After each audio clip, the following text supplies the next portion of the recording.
वर्तमानपत्राचा उपयोग व्यायामाकरता होऊ शकतो ही एक जरा नवीनच गोष्ट आहे आणि हा तसा फार सोपा व्यायाम आहे की तुमच्याकडे आपल्याला रद्दी मिळणं हे काही कठीण गोष्ट नाही. ते सर्व प्रकारे उपयुक्त आहे. ज्या ज्या खेळाची तुम्ही कल्पना कराल तिथे तिथे ते उपयुक्त आहे.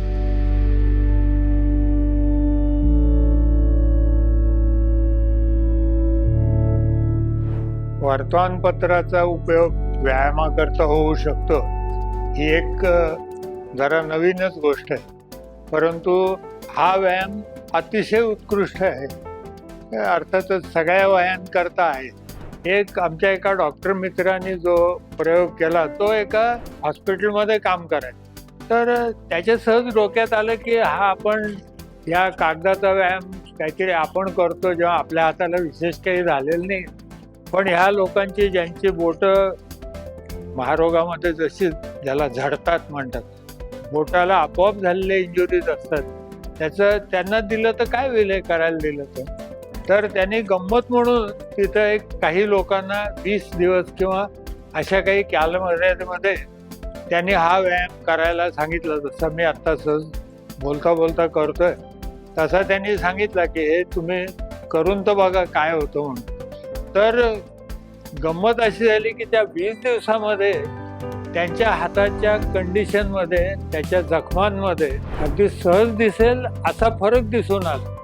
त्यामुळं तेव्हापासून माझ्या डोक्यात हा व्यायाम अतिशय महत्त्वाचा म्हणून ठरलेला आहे.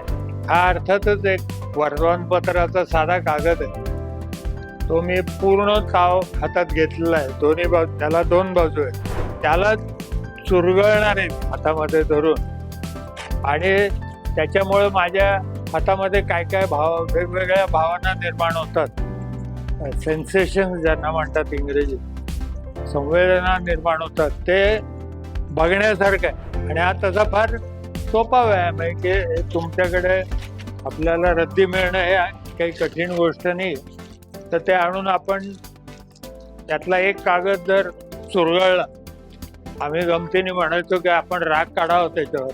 तुमच्या मनात जर काही गेलं असेल तर त्याला चुरगळताना तुम्ही तुमच्या भावनेचा उपयोग करा आणि जोर लावून कागद चुरगळा. ह्याच्यामुळे तुम्हाला फार स्पेशल प्रकारचा व्यायाम अनुभवायला मिळेल आणि तुमच्या म्हणजे रुमॅटिझममध्ये, आर्थरायटिसमध्ये तुमच्या हाताच्या काय काय ज्या व्याधी असू शकतात त्याला मोठा रिलीफ मिळतो. आणि म्हाताऱ्या माणसांच्या हातामध्ये ताकद निघून गेलेली असते आणि ते केवळ न वापरण्यामुळं हाताची ताकद गेलेली असते. तर त्यांनी हा असा सोपा साधा व्यायाम घरी सहज उपलब्ध होणाऱ्या कमी खर्चाच्या गोष्टींनी केला जाऊ शकतो. पाहणाऱ्यांनी एक सहज प्रयोग करून पहा की तुमच्या बोटांच्या टोकांची नखं जी आहेत ती टेकू शकतात का इथे. मूठ मिटताना तुमच्या बोटांची जे नखांचे वरचे एंड्स आहेत हे तुम्हाला इथे टेकवता येतात का, असं सहज करून बघा. आणि ते करताना फार मजा होते. आपल्या लक्षात येतं की अरे माझा हात वाकत नाही आहे पूर्वीसारखा. हा जो स्नायू आहे हा बोटं उघडताना वापरला जाणार आणि इकडचे जे स्नायू आहेत ते बोटं बंद करण्याच्या कामामध्ये येणार. तर त्याच्यातला मुद्दा असा आहे की त्या कागदाला मी डेलिव्हरेटली फाडतो असं. त्याचे अक्षरशः ते कागद म्हणजे हातातनं जेव्हा टाकला जातो खाली ते पोहे जसे दिसतात तसे त्याचे तुकडे तुकडे करून टाकायचे असा हे आहे. आणि हा चुरगळलेला कागद जो आहे जो परत जर उलगडला प्रयत्नपूर्वक तर त्याची जी दशा होते ती पण पाहण्यासारखी आहे आणि ती अशीच व्हायला पाहिजे.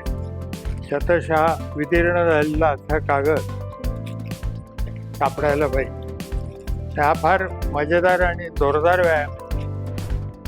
हाताची ग्रिप, पकड जी आहे हे की म्हणजे असं तुम्ही म्हणताय तर कुठल्या खेळात नाही असा खरं तर प्रश्न आहे. का आता क्रिकेटर असला तर तो स्पिन करताना वापरेल, बॅट धरताना ज्या प्रकारे धरली जाते मध्ये तुम्ही ऐकलं असेल एकाला एक कोणतरी बॅट्समन होता, त्याने टेनिसच्या बॉलचा एक तुकडा हातामध्ये धरला होता, ग्रिप बॅटवर यावी म्हणून.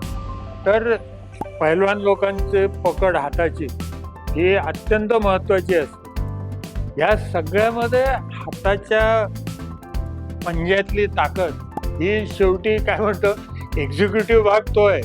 माझा बायसेप कसाही असेल, पण मला शेवटी हाताने पुढच्या बोटांनी काम करायचं. ते कसं होतं ते आता आपण बघितलं. ते सर्व प्रकारे उपयुक्त आहे. ज्या ज्या खेळाची तुम्ही कल्पना कराल तिथे ते उपयुक्त आहे.